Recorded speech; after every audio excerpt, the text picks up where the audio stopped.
Just as we get started, I know you got a couple of minutes, but one thing to think about, if you're like me and you're really kind of like into music or you're very music responsive, which I would argue that a lot of us are, and I know there are very few who aren't, but my son, who's autistic, even he, I find, is motivated or moved by music, but this playlist is just called Music for Prayer. There's like worship soaking music. There's some really weird ones out there, but I have found at times, if I'm like preparing, if I'm like trying to get in the mindset of something, of like writing a sermon or whatever it might be, I will often play something like this. Well, I won't play because there's a baby in here, but versus like another playlist that I have, it's called Metal for the Gym, right? And it's just like ultimate workout metal list. It's all clean, but it's just like, you know, and there's like, I mean, it's driving. It's supposed to like get you pumped up and crazy. And like, you know, if I was Jessica and I'm like running over the Williamstown Bridge, you know, I would probably put that on, find something fast to help me get over that bridge, because I'm not, you know, I'm not a runner. Or for me, again, like thinking about in our family making a setting, but utilizing more than just maybe a candle and like some scents, you know, that maybe having just like some light music playing can also help calm, you know, kind of calm things down. We do it for our kids, right? Our babies, when they're in the crib, you play that little, I don't know if you had we had a cassette tape and went in like a Mother Goose lamp and had like, it was like and it played these like just tinkle tunes, and it was just like really soft, and then it would get to the end of the tape and you hear like, because the tape would shut off. It's like this loud clang. It's like, oh, he was asleep, but now that the tape stopped. Anyone ever remember that? Like when a tape player would stop playing a tape, that really loud like crunch at the end. We recognize that there's something that's very powerful, that can be very powerful about music. So that's free. That wasn't in my notes. I just thought you might enjoy that. I hope you guys have had a good week. Good morning, everyone. I hope you guys have had a good week. I don't want to spend too much time recapping what we've already talked about, but we've been living in this experiment for the last couple of weeks. Last week we talked about preparing for Sabbath versus this like magical expectation that's just going to kind of happen. We talked about creating a runway into Sabbath instead of screeching into it at the last second. And we talked about ending it well so that Monday doesn't feel like you're getting hit by a freight train. All right. Let me ask you this question: How may that have helped you so far? How has this all helped you so far? Just some feedback from you guys.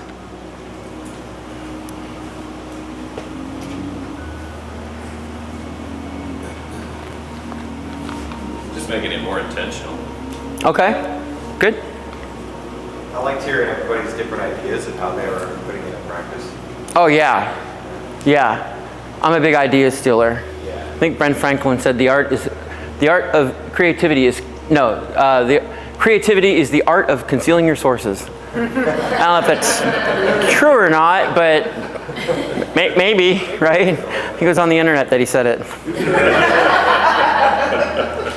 I don't know. Anyone else? How has this helped you so far? What do you think?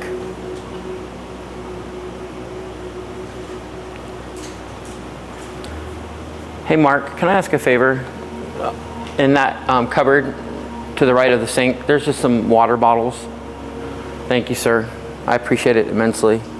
All right, so we're going to take a look at a little section that Tony wasn't able to get to last week because things were going so well, and it's the theology of sleep. So I'm going to make this kind of quick. It's not going to be its own sermon, but we've already talked about the Sabbath box and talked about locking phones away, about not setting an alarm.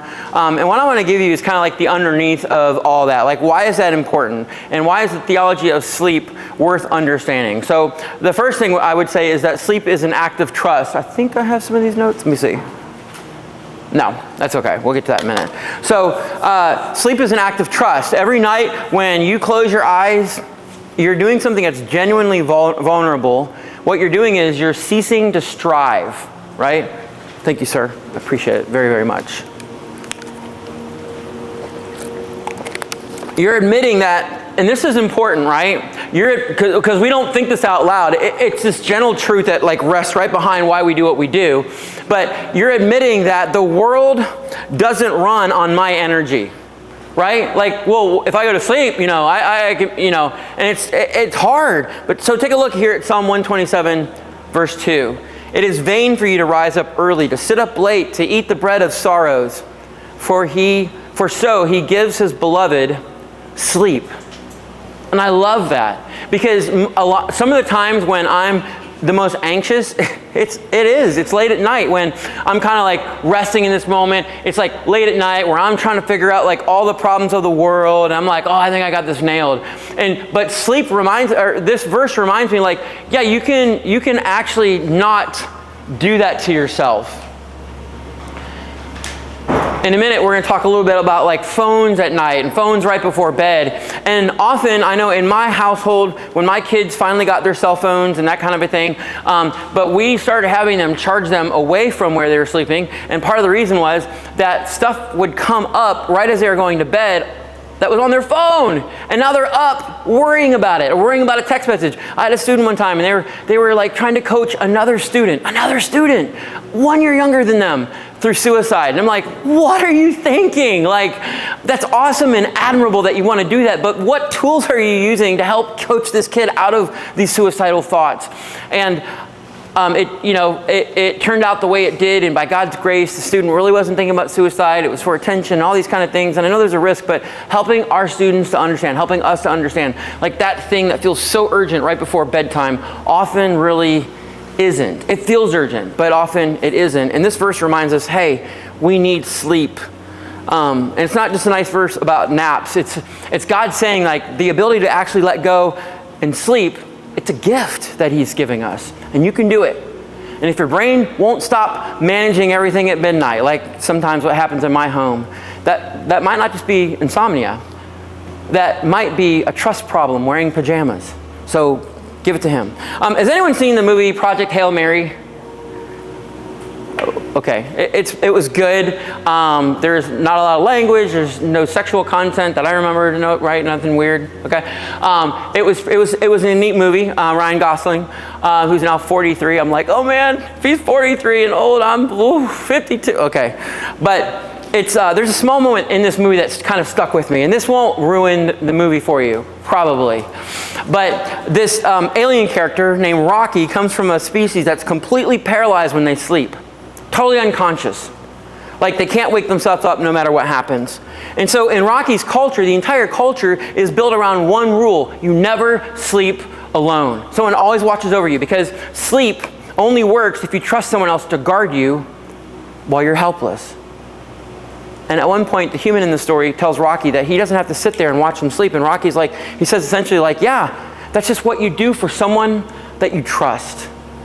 And for me, like, having been preparing this lesson, like that's not a bad picture of what God's asking of us. Like we're not built like Rocky's species, but functionally, a lot of us, we live like we can't afford to close our eyes. Like if we stop managing things for 8 hours, like it'll all fall apart.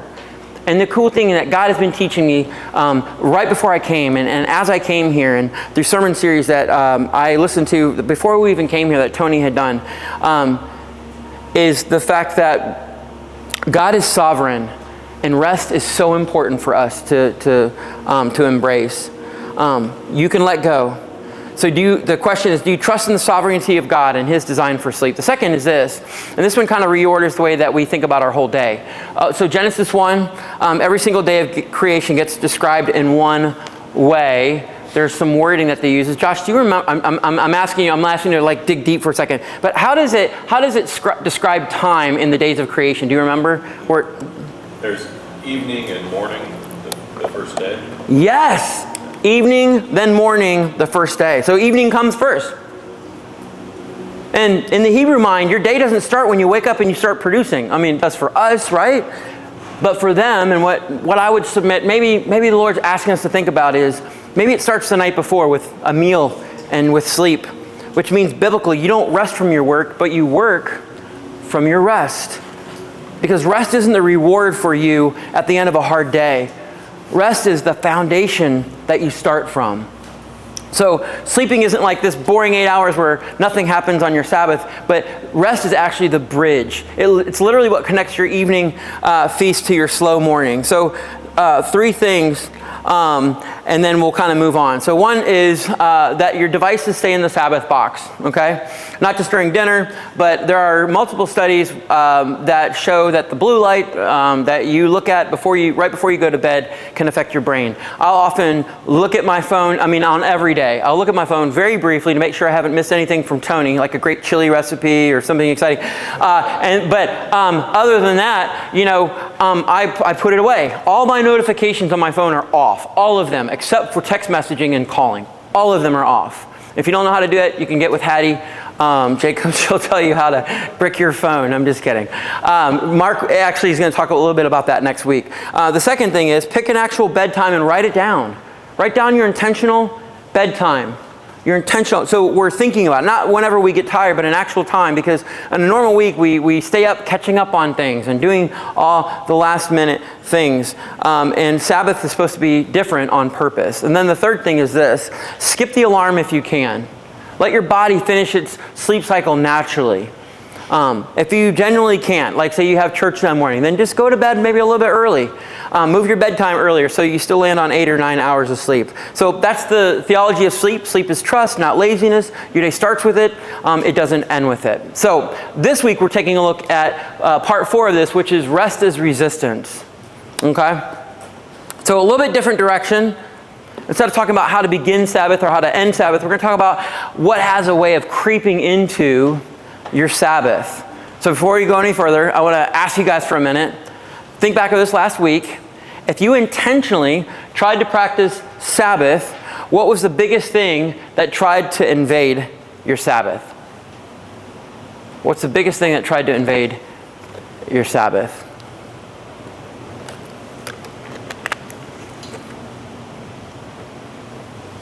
Just normalcy. Yeah, normalcy? Okay, what does that mean? Just like after dinner, that you just typically go and do this, and during the work week, trying to be intentional about what you said you were going to do as far as your schedule for your Sabbath. Yeah, good. Just trying to break out of the mold a little bit. Yeah, like just normal habits, right? Habits that there are things that we do on autopilot. That's good. Connie, thank you. I guess that mine is the same, but my own thoughts, which I guess is then thinking about all my habits. But yeah, my thoughts sabotage everything. Yeah, that's good. Let me just suggest this. I think I've said it before. I'm going to say it again because I've had actually a lot of conversations about that comment, Connie, and it's an important comment. I honestly believe that a lot of the part of the reason why our thoughts are constantly there is because we're constantly getting inputs. And so our brain can only hold so much. It was never designed to hold the vast amount of information. Back in Noah's day, maybe they had like these pure, amazing genetics, right? Our brains are not able to hold the vast amount of information that we're constantly taking in and inputting. And so when we finally do, to your point, Connie, when we do finally slow down, it's time for bed. All of a sudden, our brain starts trying to figure out where to file all these thoughts, right? And that's so true. What do I do with all this information that I've been inputting all day? And so sometimes when I'm out working and whatever I'm doing, I will intentionally not listen to music. I won't listen to anything. And I have found, for me, I can only talk for me, that my brain starts to decompress some of those thoughts early. That I have some context to think about it because I'm not still inputting things. So it's not constantly listening to things and having things playing. So that's good. What else? Something that tried to invade your Sabbath. One more person willing to share. Yeah. So, Rowan really focuses on I can't watch TV and I can't do this and I can't do that. And it's I was telling him, you need to focus on the positive things that we can do. And, we'll be doing stuff as a family. We'll be eating lunch together. And Yeah. I can see not just him ending up focusing on that, but Yeah. No, that's a good point. It does take some time, depending on the temperament of the child as well, to kind of pick what the new normal looks like. Back to those ruts. We have ruts, things that we normally do. But yeah, it is hard. It's a little easier for us sometimes, but that's a good point. Sometimes focusing on the positive and reminding them of that can definitely help to keep that from being sabotaged. So we're going to move in a little bit different direction. Instead of talking about, again, how to begin Sabbath or end Sabbath, as I mentioned, let me think. Yeah. What has a way of creeping into the middle of our Sabbath? I think my notes skipped, so some people it's work, others it's unfinished project. Maybe it's the inability, this is one I struggle with, the inability to sit still without feeling guilty, right? And my dad, I mean, that's my dad over here. We do the same thing. Like we sit for a while, and then all of a sudden it's like, well, what can we do? What can I do? I need to do something, right? We have something that in the back of our mind during Sabbath that whispers like, oh, it won't take very long, or you can rest later, or you should get this done while you have the chance. Those interruptions don't seem like a whole lot, but they have a way of catching up when we're in the middle of Sabbath. So part of this is also deciding not just what we're going to do during Sabbath, but what we're not going to do. And that's what's harder for us often. A lot of us, we don't struggle with adding another good idea to our lives. We struggle with deciding that some of the things that are good have to wait, right? Some things that are good may have to actually wait. If everything feels important, then nothing gets protected.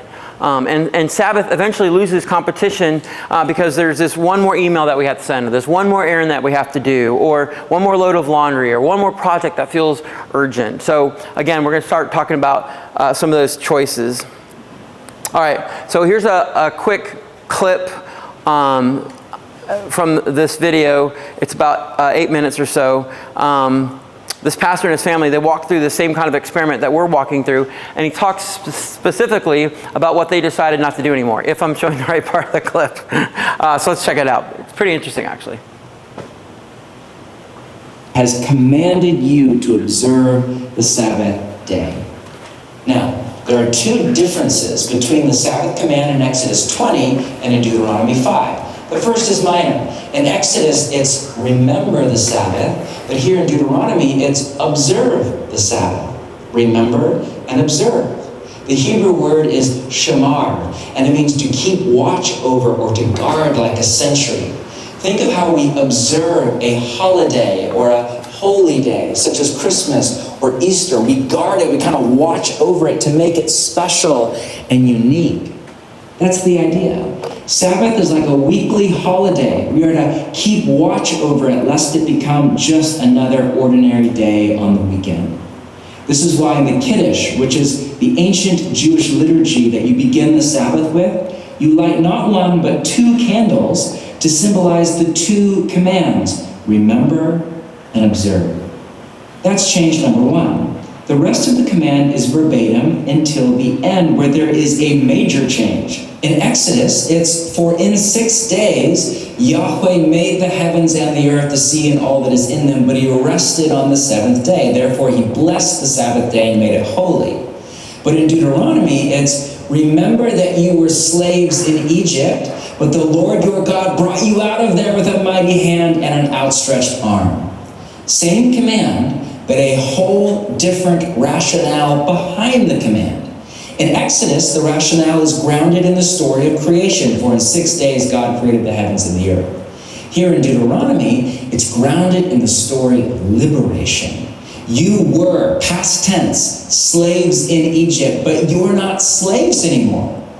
At Sinai, Sabbath is about the rhythm. In Deuteronomy, it's about the resistance. The last session was all about rhythm. This session is all about resistance. Give me a few more minutes to lay it out. In the Exodus story, there's all sorts of language about restlessness. For example, here's a few quotes from Exodus chapter 5. Why are you taking the people away from their labor? Get back to your work. Make the work harder so they keep working. Pharaoh said, lazy, that's what you are, lazy. That's why you keep saying, let us go and sacrifice to the Lord. Now get to work. You will not be given any straw, yet you must produce your full quota of bricks. In the story, Pharaoh is a cruel tyrant No matter how hard the Hebrews worked, it was never enough. They lived under the oppressive yoke of the daily quota. More, more, more.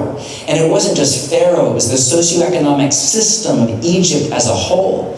Israel was making bricks to build, quote, supply cities, end quote. Entire cities just to store all of Pharaoh's extra stuff. And it was an economic system built on the back of slavery. To get to the lavish, opulent lifestyle of a Pharaoh or in Egypt, you need cheap labor to work while you rest. And slaves don't get a Sabbath, a day of rest. Slaves in an empire like that are subhuman, a commodity to buy and sell. They only have value in what they produce. They work all day, every day, until they die. Rest in the story is a byproduct of the salvation and deliverance of God. So, the command is to remember you are not a slave anymore. You are in a new kingdom, under a new king. You're not in Egypt. There's no daily quota, no taskmaster over your head. And this is key. Remember Deuteronomy 5 was to the next generation. Remember to never become a slave driver yourself. Hence the command about your male and female servants, the foreigner, even your animals. All are equal under the Sabbath. All rest on the seventh day. The theologian A.J. Swoboda calls the Sabbath scheduled social justice. And we need this practice now more than ever before, because Pharaoh and Egypt are both alive and well. In the literary design of the Bible, Egypt is an archetype similar to Babylon later on. It was a real historic nation state, an empire, but it's symbolic of all empires down through time and all across the world. And while we are not ancient Hebrews living in Egypt, you're a Kiwi living in Auckland, or a Canadian living in Vancouver, or an American living in Portland, Oregon. Still, we live in a modern day Egypt, in a culture of restlessness, a culture of unchecked desire for more. In the West, we work more than ever before. The Japanese have a word, karoshi, that literally means death by overwork. But we Americans work 137 more hours per year than the Japanese, 260 more hours per year than you Brits, and 499 more hours per year on average than the French. God bless you, French. In my home country of the US, we work more than any other nation in the world. Now, as a general rule, this is more true of older generations than younger. In fact, to be honest, many young adults have the opposite problem. For them, it's often not too much work, but too much play. But as a culture, we work or play more than ever before. And we have more than ever before. Conservative estimates say we now spend 2 to 3 times more on goods and services than our ancestors did in 1945. Our homes are 3 times larger and full of twice as many things. The average home in my country, not rich, average, has over 300,000 items in it. Here in the US, we don't have supply cities, but there are 2.3 billion square feet of self-storage space, something like 7.3 square feet for every person in our nation. Meanwhile, many people all around us, hiding in plain sight, possibly some around you right now, are barely able to make rent and put food on the table. But in spite of that, we're unhappier than ever before.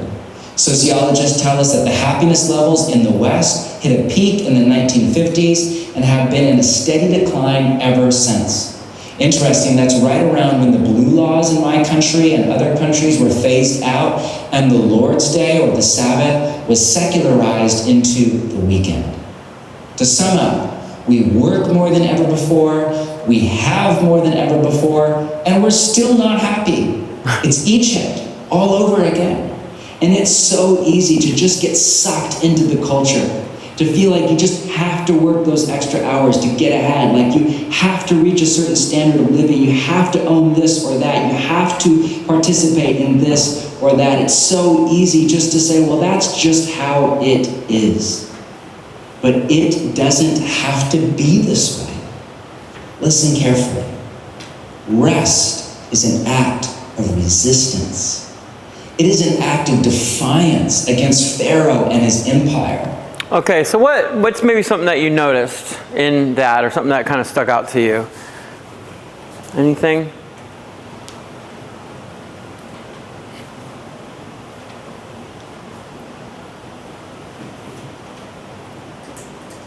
Anything like, whoa?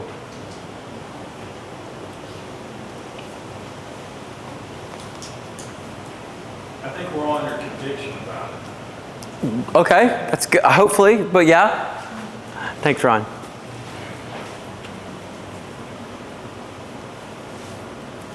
don't think I remembered that we, our work week is so much longer than everybody else's. It's interesting.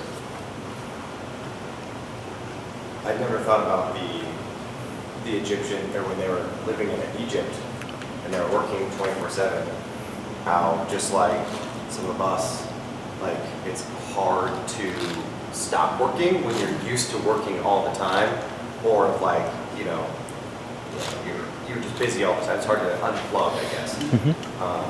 You would think that if they were working all the time, that it would be easy, but it's like, oh, like now I can relax, but they're, having a hard time doing that.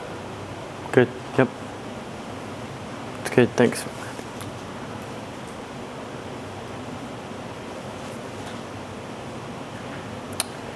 So everyone runs into the same wall with Sabbath.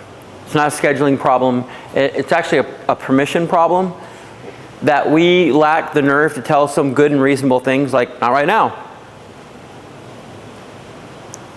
And it's hard because none of the things trying to sneak in are usually evil, right? The things trying to sneak into our Sabbath, they're not evil.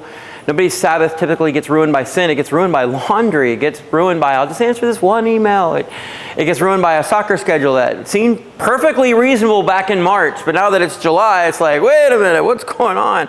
So it's not about adding rules. It's about building what I'm going to call your family's will not do registry. The stuff that once your Sabbath starts, it's simply off the table. Not because it's bad, but because it's not for today. Okay, so step one is talking about the first 2 hours. Now, I'll be honest, my own definition of rest, it has on more than one occasion included, 6 hours of yard work that my wife would not classify as resting under any definition, legal definition of the word.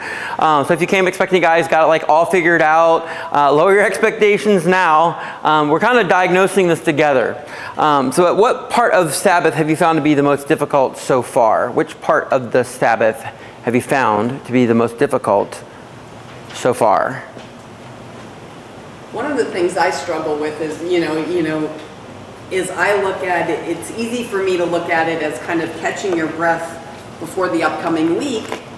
And as part of that, I like to talk about the upcoming week. Oh, what do we have coming on? And, are you going to do this or am I going to do that? And then, I'll be like, wait, this isn't a discussion for the Sabbath. Like, it's hard to not talk about those things. It's hard not to we've got this time, let's get a jump on the week. Everything's finally quiet. We can actually talk about them. Yeah, seriously, and then I'll be like, oh wait, we shouldn't be having this conversation. This isn't but that's hard.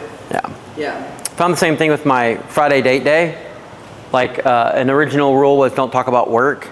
And I was like, oh man, my neck hurts a little bit, right? That's good. It's certainly a tension to fight with. Anyone else?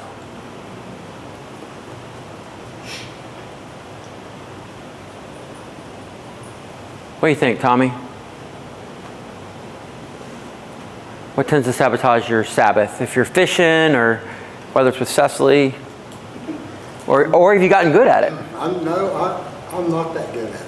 Okay. And I'm just, this is the second day in class here with this, and learning more about even what it means. It's good. So it's hard for me to have an opinion right now, but that's fair. I appreciate your honesty. Thank you. Appreciate that.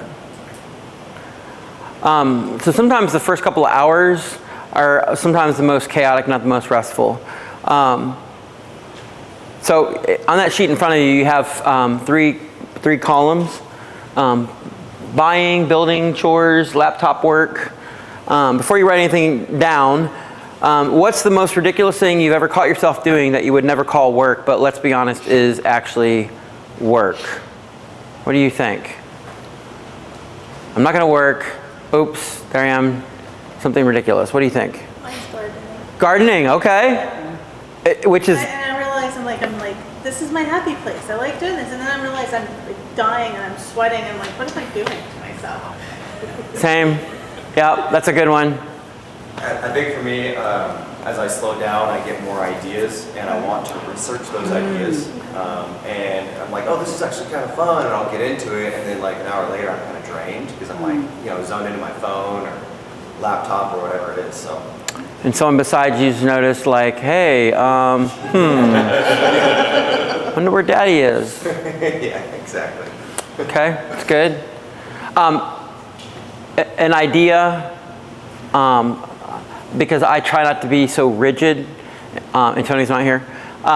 You might have like a little sheet of paper, I have those little tiny journals. Just jot it down really quick, put it back in there, and just try to forget about it.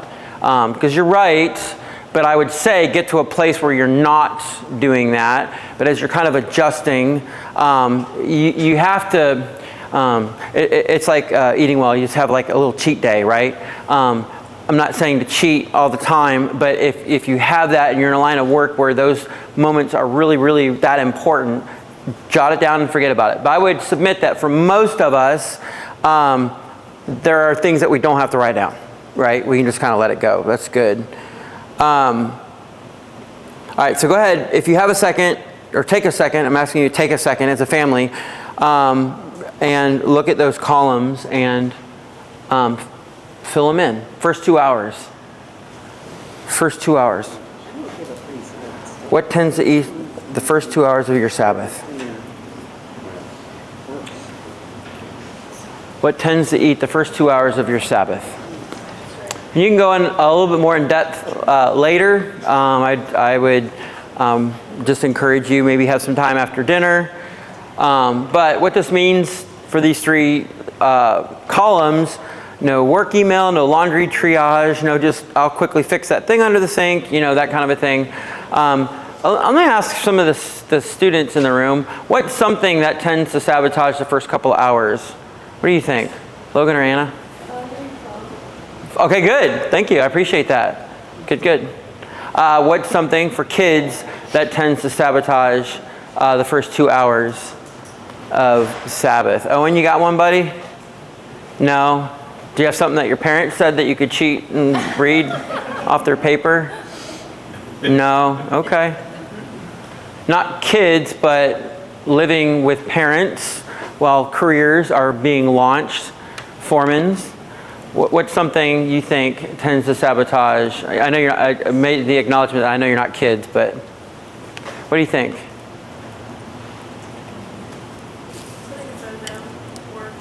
Okay. Kennedy, same? Yeah, for the most part. Okay, I appreciate that. All right.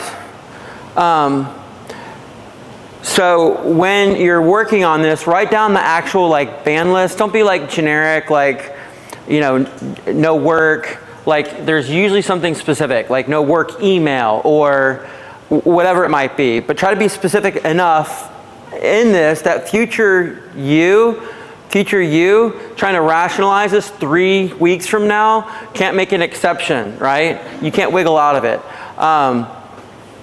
I will be the first to admit that on a Friday date day or during a Sabbath, there is a person in this room who answered a Slack message from a parking lot before a wedding started while we were in Newark.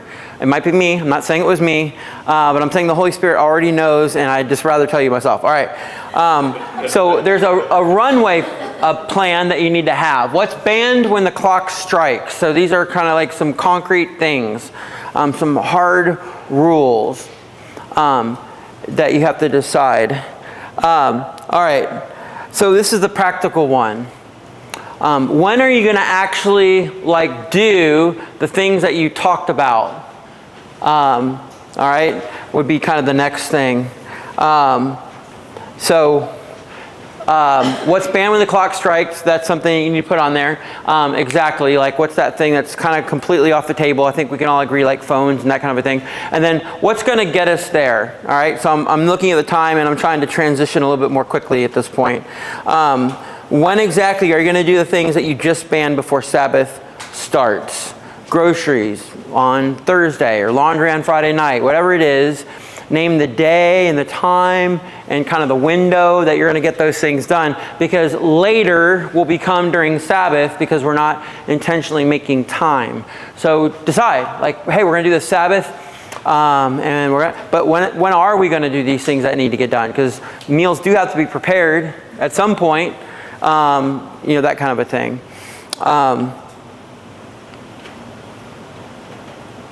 So if you're willing, take a few moments, take a look at your sheet, and try to go through. I got one right here. Go to step 2 first. I didn't mean to go through that so quickly. What's banned the moment our Sabbath starts? Work on that right now, and then we'll talk about the runway plan in a second. What's banned the moment Sabbath starts? Okay? So for parents and students, it's going to look a little bit different. What's banned the moment Sabbath starts? For parents and then also for students.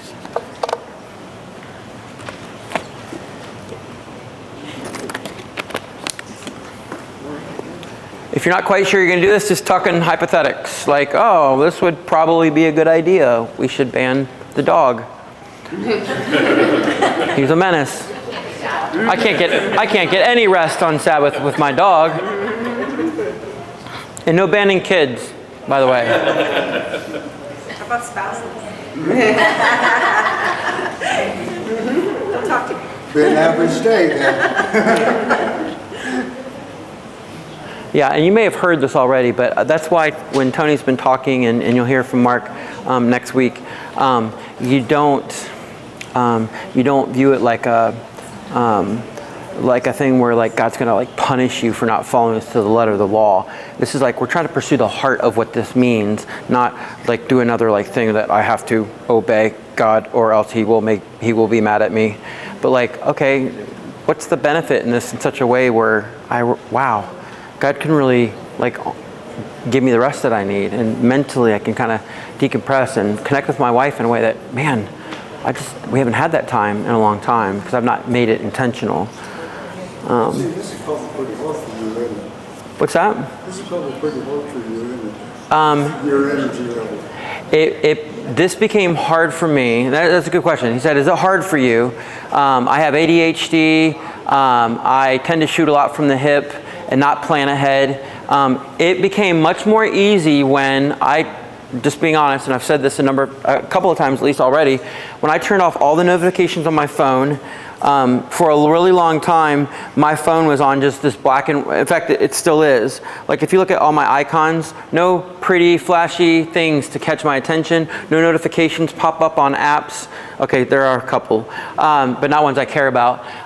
No notifications coming in from multiple social media things, no email notifications. Like that for me, all of a sudden, like my brain was able to like not be anxious when I'd pull up. And you know what? By God's grace, I haven't gotten fired. I haven't like missed bill payments. I haven't, like, God is in control of those things. I'm trusting Him. And that really is the hard part of it, is trusting in the sovereignty of God kind of through this. And yeah, I struggle with anxiety. I do. I don't struggle with depression anymore. But yeah, I can get anxious if I allow my mind to go there. Side note, I've also learned which foods or drinks tend to make that worse. And so I stay away from those. There's certain drugs I know in certain foods, processed foods, that will trigger anxious thoughts. And I know I can't eat that. It makes my mind all crazy. That's just the way I word it. But having a good diet and eating the right things can also help to kind of tool down from some of those. So that last thing I talked about was the runway plan, and that's just taking a few moments to schedule when these things are going to get done, when are we going to do the shopping and that kind of a thing, and just recognizing that I have to put those things on pause. Are there any questions that you have? This isn't a question, but one of the things that helped us, and it's really small, is we bought a separate little timer. Because, so we were doing Sabbath for a while, but I was always like timing for like reading books for the kids or like baking something, I was timing, and I was always using my phone. So it's like, okay, it's not Sabbath, but I'm still pulling up my phone all the time. Yeah. We got a cute little timer, and it's amazing that little $10 timer or Yep. whatever really makes a difference. Just not holding your phone. Good. Even though I wasn't texting, I wasn't whatever. Just the very fact I've still got my phone half the time, it's made such a difference. Isn't that interesting though? I think there can be, if we don't recognize, there even can be something very rewarding about even just picking up our phone and just looking at it for a second. Like, I mean, because we're programmed for that quick little hit of dopamine. Normally when I pick up my phone and I look through it, I'm watching these hilarious reels and they're so funny. And my mind expects that, so that's very wise. Very wise to buy an analog, or digital, whatever, but something not on my phone to do something I can do aside from my phone. It's good. And a lot of people are doing that. There are trends of homesteaders and people who are buying VHS tapes and cassette tapes and physical media because they want distance between digital and what's in real life, and they're kind of tired of their kids, hearing stuff that they don't want, because even if you show them a cute YouTube video, who knows what in the world's going to pop up at the end or the beginning of that as an ad. So very interesting. Do a little bit of research yourself.